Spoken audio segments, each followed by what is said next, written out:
ഈ ഒരു വീഡിയോ നമ്മൾ നാറുട്ടോ സീരീസിലെ വില്ലൻ ഓർഗനൈസേഷനായിട്ടുള്ള അക്കട്സുക്കിനെ പറ്റിയായിരിക്കും പറയുന്നത്. അക്കട്സുക്കി ആദ്യം കണ്ടുപിടിക്കുന്നത് നമ്മളെ സെക്കൻഡ് ഗ്രേറ്റ് നിഞ്ച വാറിൽ ഒരുപാട് നഷ്ടങ്ങൾ സംഭവിച്ച ഹിഡൻ റെയിൻ വില്ലേജിലെ 3 ഓർഫൻസ് ആയിട്ടുള്ള യഹിക്കോ, നഗാട്ടോ, കോനനും കൂടി ചേർന്നിട്ടാണ്. യഹിക്കോൻ്റെ നേതൃത്വത്തിലുള്ള ആദ്യകാലങ്ങളിലുള്ള അക്കട്സുക്കി വില്ലേജുകളുടെ സമാധാനത്തിനും ഷിനോബികളിനെ പീസ് കൊണ്ടുവരണം എന്നൊരു ഐഡിയോളജിയായിട്ട് നടക്കുന്നതായിരുന്നു. ഇവൻ്റെ ഈ ഒരു ഐഡിയോളജി കാരണം ഒരുപാട് ഹിഡൻ റെയിനിൽ വില്ലേജിലെ ഷിനോബികൾ ഇവൻ്റെ അക്കട്സുക്കിയിൽ ചേരുകയുണ്ടായിരുന്നു. യഹിക്കോൻ്റെ കീഴിലുള്ള അക്കട്സുക്കിൻ്റെ വളർച്ച കണ്ട് അസൂയപ്പെട്ട ഹാൻസോ ഹിഡൻ ലീഫിലെ ലീഡറായിട്ടുള്ള ഡാൻസോൻ്റെ സഹായം തേടുകയാണ് അക്കട്സുക്കിനെ തന്നെ ഇല്ലാതാക്കാൻ. പിന്നീട് നമ്മുടെ ഡാൻസോൻ്റെ സഹായത്തോടെ അക്കട്സുക്കിനെ ഇല്ലാതാക്കുകയും അതുപോലെ തന്നെ നഗാട്ടോൻ്റെ കൈ കൊണ്ട് തന്നെ യഹിക്കോനെ കൊല്ലുകയും ചെയ്യുകയാണ്.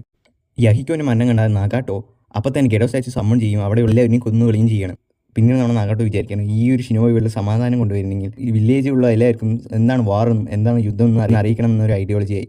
അങ്ങനെയാണ് നഗാട്ടോൻ്റെ കീഴിലുള്ള ഇപ്പോഴത്തെ അക്കട്സുക്കി ഫോം ചെയ്യുന്നത്. നഗാട്ടോൻ്റെ ഐഡിയോളജി എല്ലാവർക്കും എത്തിക്കാൻ വേണ്ടിയിട്ട് എസ്റാങ്കിൽപ്പെട്ട, അതായത് വില്ലേജിൽ നിന്ന് പുറത്താക്കിപ്പെട്ട എസ്റാങ്കിൽപ്പെട്ട ഷിനോബിനെ എല്ലാം തന്നെ അക്കട്സുക്കി റിക്രൂട്ട് ചെയ്യുകയാണ്.